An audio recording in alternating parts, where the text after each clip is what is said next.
You ready for something cool? I am. Given f of x equals x squared minus 6x plus 8, find c on the closed interval such that f prime of c is equal to the average rate of change on the interval. What? Okay, let's read it again, slowly, carefully, and in context. They gave you a function, find c, which is usually an x value, on an interval. So whatever answer you get, it's going to be between 2 and 4, such that the derivative, we're going to need the derivative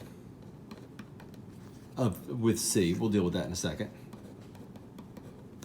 is equal to the average rate of change. We need the average rate of change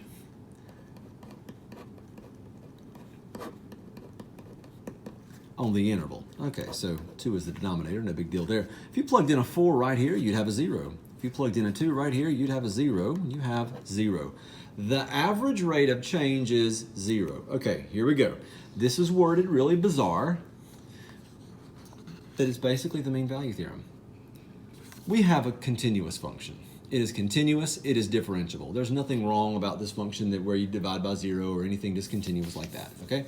So we have continuity, have differentiability, it's a polynomial, so we're continuous, we're good. And then they're asking about where the derivative equals the average rate of change. So let's do that. And we are going to find where f prime of c, actually, if I'm going to get technical about it, I would say, well, f prime of c is 2c minus 6, which equals the average rate of change, which is 0, and c equals 3. And this kind of makes sense, actually. Let's draw this. You don't have to, but it's fun. 1, 2, 3, 4. This is a parabola. 1, 2, 3, 4, 5, 6, 7, 8. That has a y-intercept of 8 and x-intercepts at 2 and 4, because if you plugged them in, you'd get 0. So here we go.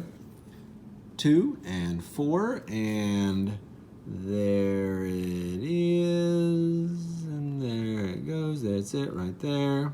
That's it. Okay. The slope between this point and this point is 0, right? Right. If you wanted to draw that slope, you'd be like, hey, look at that slope that's 0. It's really the x-axis. At some point in between 2 and 4, we have that same slope. That point has an x value of 3. That's it. Okay?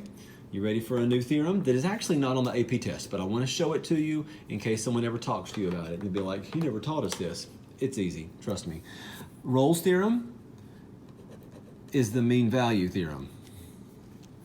But one exception, it's when the average rate of change is equal to 0. Okay, so it's a special case. It's named after this guy whose last name was Roll. He was on a roll. That was a bad joke. Anyway, the mean value theorem where the average rate of change is equal to 0. So technically this is Rolle's theorem. Call it the mean value theorem. It's totally fine. Again, AP test doesn't really mention that.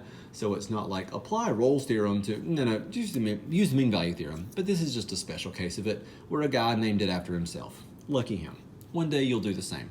So I recommend you pick a number and make your own theorem. So mine is 5. So when the slope is 5, it's Reader's theorem. Just saying.